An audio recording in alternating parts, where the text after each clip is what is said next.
Hey guys, Matt, IronTrap Garage, and today what we're going to do is have a little bit of a discussion on some terminology. I'm still a little laid up with my arm, and a question we often get both in the comments when we take cars out to shows and when we're just trying to describe the hobby that is traditional hot rods and customs. What is it? Or it's a lot of times called something different. So I figured to give you guys kind of a crash course on traditional hot rodding versus rat rod.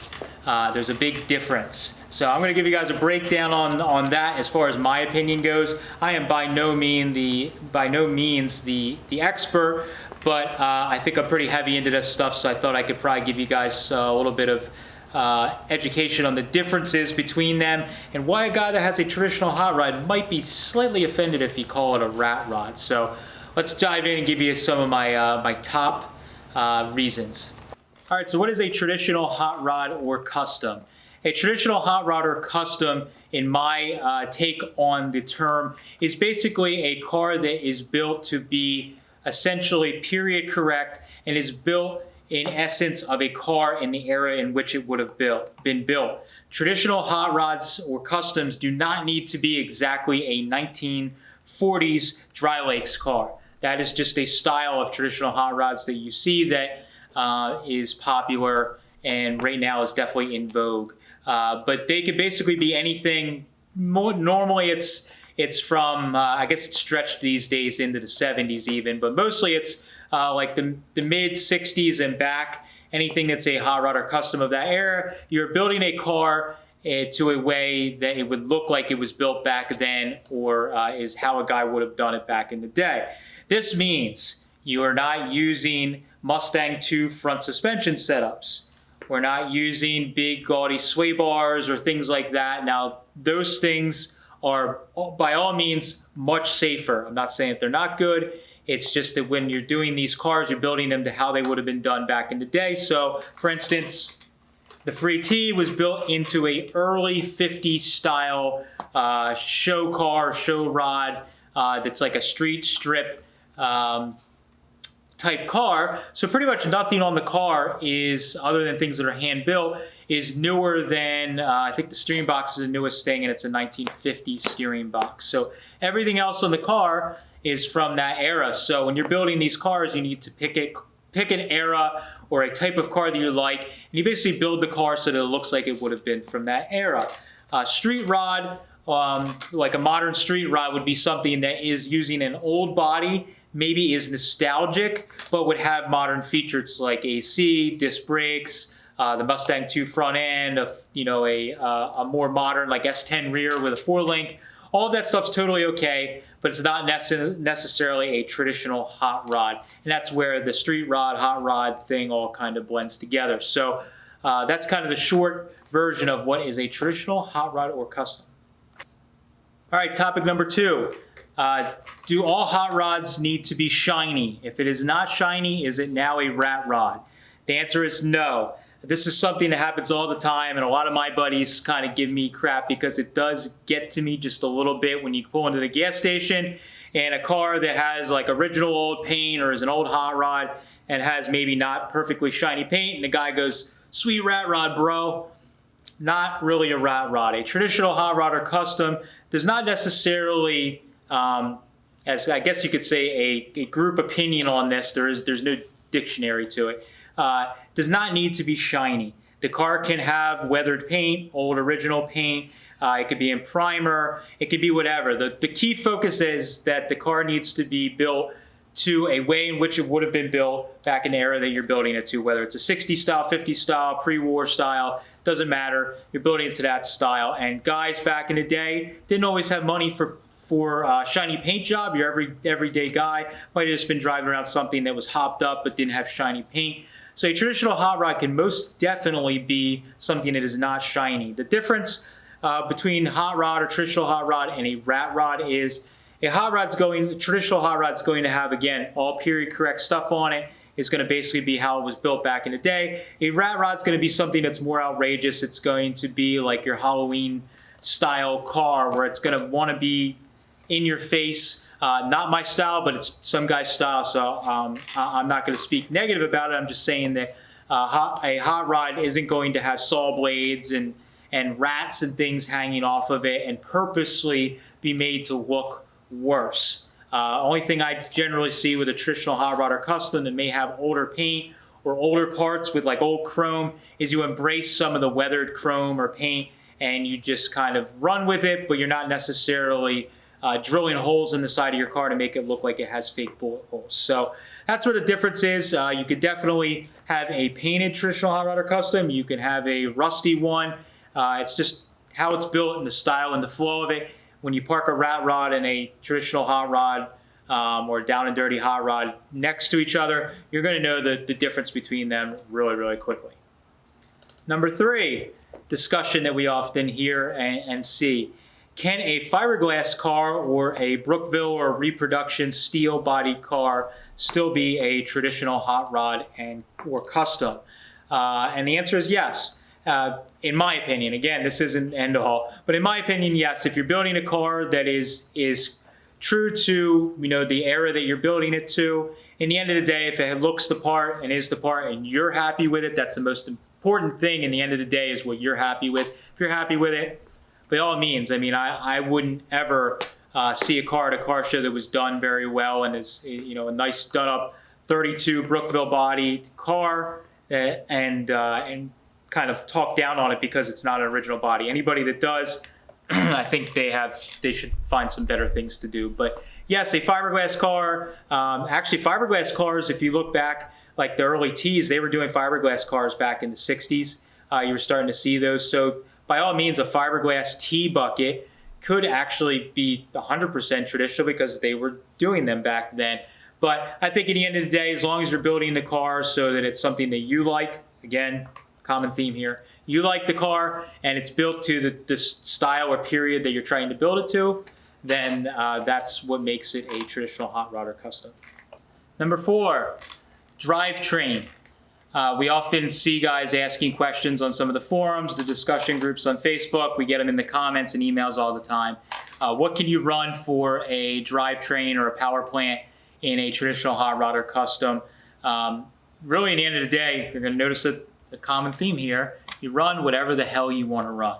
But if you're trying to go for something that is period correct, that's the way that I like to build my stuff, just because it's what I like to do. You generally want to look for an engine, a trans drivetrain that is basically true to the era that you're building the car to.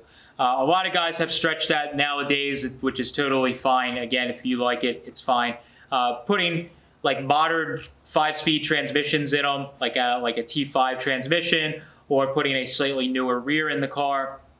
And as long as everything flows together, I mean, it's still totally fine. And I think everybody's okay with it as a general consensus. I pretty much think as long as the car looks cool, sits right, sounds good, it's okay with me. But if you're trying to go for the period correct traditional hot rod thing, just really flip through the magazines from the era that you're trying to build the car to, and what were they running for engines. If you're going for something that's like an early to mid 50s car, you're probably going to see in the magazines a lot of Cadillacs, Oldsmobiles, see maybe some Pontiacs, small block Chevys. You're going to see a lot of those engines in there, and that was kind of the common theme once overhead valve engines kind of took over the scene. Most all of the show cars that were like better show cars or higher end show cars, they definitely had those overhead valve engines in it because they were making more power with a stock engine they could pull from the junkyard.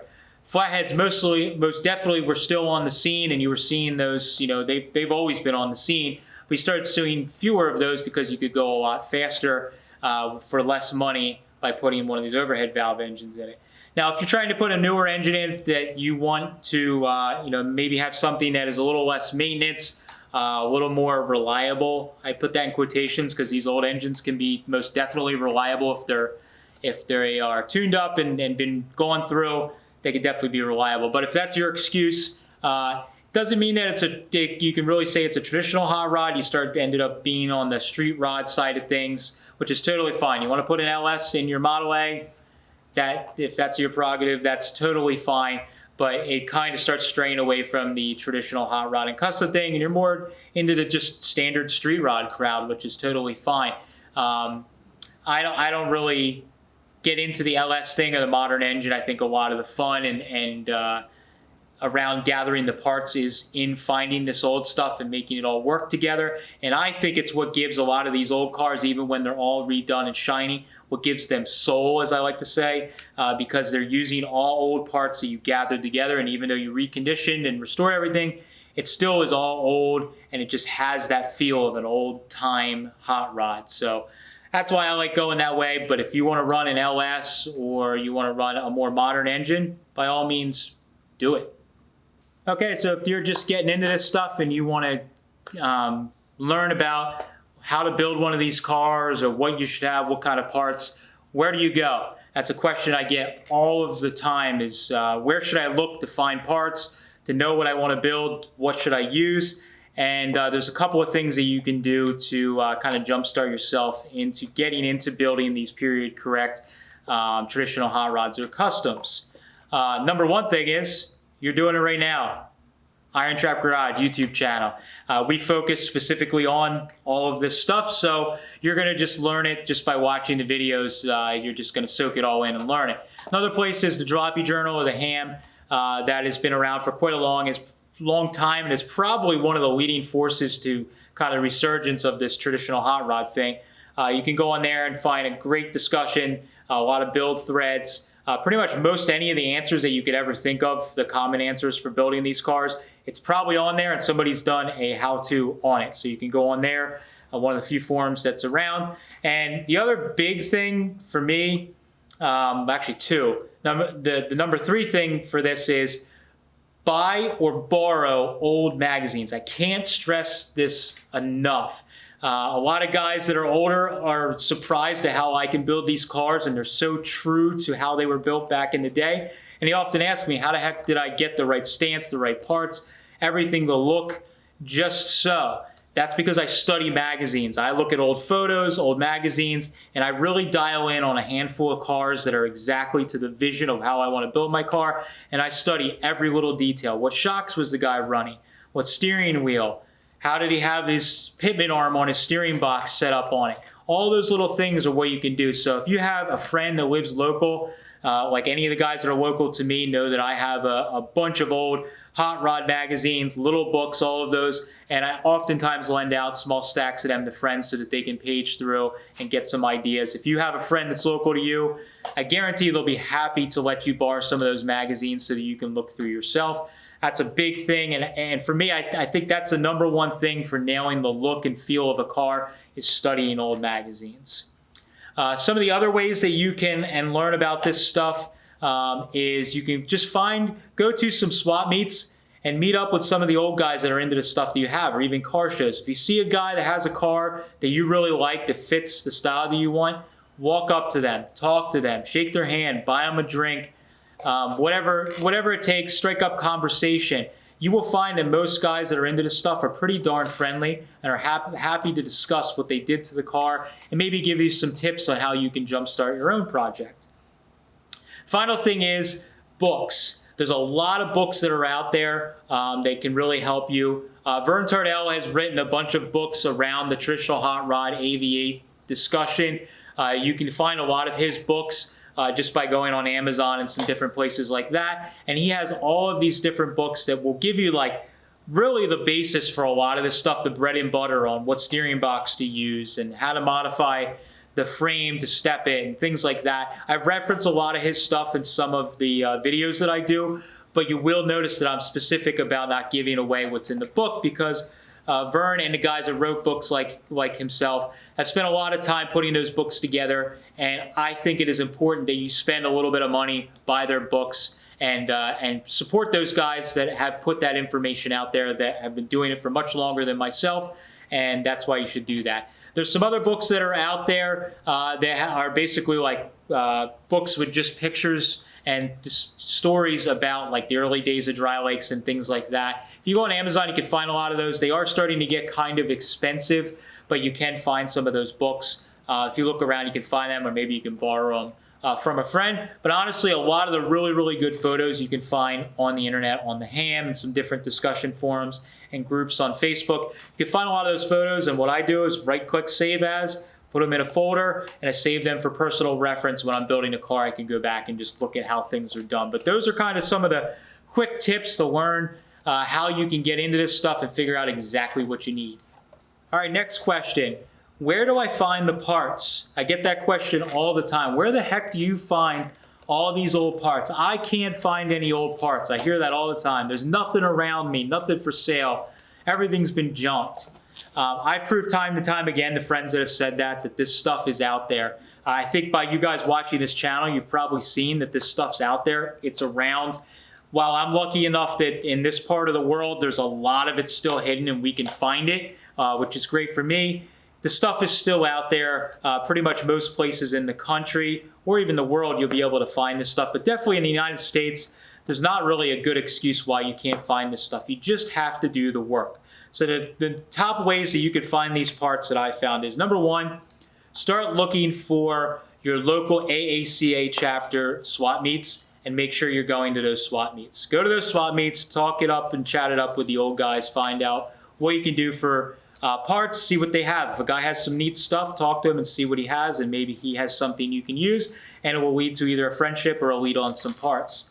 Number two, estate auctions, estate sales. Make sure you guys are checking for local estate auctions, estate sales, things like that, because there are tons of estates that are popping up all the time where they're auctioning off parts. And even if you only got $100 in your pocket, you can stand around at an auction, wait till the end of the day, and you can buy those small bits and pieces that can get really expensive for pennies on the dollar. So make sure you're looking for estate auctions. So you got swap meets, estate auctions, and the other thing is just basically asking around in your area. If you know of some old garages, old junkyards are a huge one that I do. If you have an old-time junkyard, go to the junkyard and ask the guy, hey, do you know any guys that have old Ford stuff or old parts around? A lot of times if you ask those guys and you're nice, they'll give you at least a lead that may lead you to another guy that has a bunch of parts so you can get stuff and get going on this. But really, in the end of the day, you need to do the work to find this stuff affordably. You're not going to be able to go on eBay and buy the stuff cheap. Even if you go to like the Hershey swap meet, you're going to pay top dollar for the stuff because it's a target audience that you're selling to, so the prices are much higher. So make sure you guys are checking some of those different ways. You can probably get some deals on parts and your next project. All right, final little talking point as far as building traditional hot rods and customs go. We often get asked what is the best project car to start with in the beginning, and what's the most affordable way that you can get into building an old hot rod or custom. I would say some of the cheapest, most affordable cars that you can build right now as far as early hot rods go is the early style T's. So kind of like what we started with the free T. If you're getting a like 25 and earlier Model T, you can actually get a lot of those bodies really, really inexpensive. I've seen the little Model T earlier Roadsters going for, I don't know, a half decent body for like $2 grand. 1,500. I've seen clapped out ones going for $700. You just got to put the time in and do the work to make the stuff solid enough that you can build it. We've proved that with the free T that you could start with something that's literally falling apart, put a bunch of work into it, and make something that you can be quite proud of. So those are really good.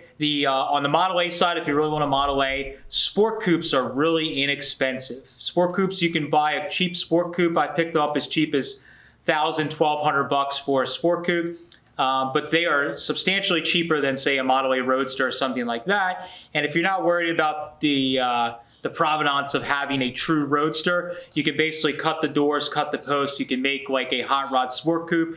It looks just as cool as anything out there. And really only the guys that are snobby are going to really talk down on anything like that. And at the end of the day, like I've been mentioning throughout this video, does it make you happy? If so, that's all that matters. So the Model A sport coupes are kind of like a sleeper that are really inexpensive. You can still get them cheap, get the look of a Model A, and it works really, really well. Now, if you're looking at getting into some of the slightly newer early V8 stuff, some of the cars that are a little cheaper that you can get into one is start looking at the slant backs like we've pulled out of pulled out of garages in a couple of our videos.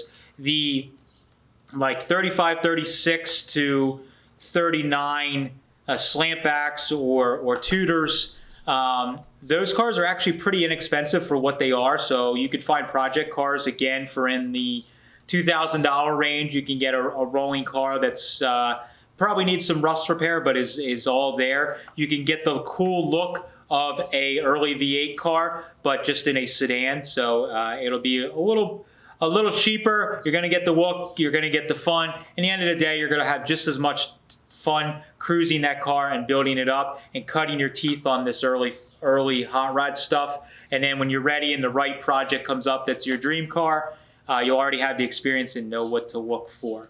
If you're looking for the custom side of things, it seems to me that shoebox Fords are really, really inexpensive right now. And you could pick up shoebox Ford projects for, again, in that $2,000 range, $1,500 range. Another good one for customs is 46 to 48 Ford cars, the coupes. I've picked up coupe bodies for those for fairly inexpensive, as cheap as $1,000. I've picked them up before.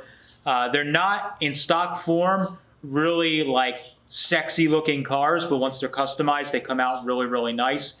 And then of course you can get all of the other brands that are maybe, I don't want to say off brands, but things like Mopar type cars, Hudsons, Kaisers, different stuff like that. All of those cars are really inexpensive, and you can customize those as well. Just keep in mind that the resale value isn't as high on those, and if you ever want to get out of the project, it might be a little more difficult to sell one of those versus something where you're sticking with a Chevy or a Ford when you're building a custom style car. All right, guys, so that was my crash course on traditional hot rods and customs. This is just after seeing a lot of comments, and I get questions through email, DMs, everything else all the time, asking a lot of these questions that I was trying to answer in this video. And hopefully I answered a lot of the questions for any of you guys or gals that might be just getting into this stuff. Maybe it helps you guys with giving you some answers that will help jumpstart you into getting into this hobby. It is definitely a great hobby, and it's something that is growing all the time. And it's really awesome to see more and more younger guys and gals that are getting into this stuff, so we can basically keep passing the torch from the older guys to my generation down to the younger guys, and we can keep this rolling and keep all this good old iron going. If you guys like this type of video and you guys have more like Q&A type stuff that you would like to do, or a topic you'd like me to discuss that maybe can answer some simple questions for you guys, I would love to do more of these, guys. So definitely drop us an email, irontrapgarage@gmail.com, or drop us a comment down below and let me know if there's any type of topics or discussions that you guys would like us to talk about, and we will most certainly try and do some videos for you guys. As always, we do videos on Tuesdays, Fridays, and Sundays. If you haven't, definitely hit that subscribe button and tell a friend. Appreciate it, guys. Catch you later.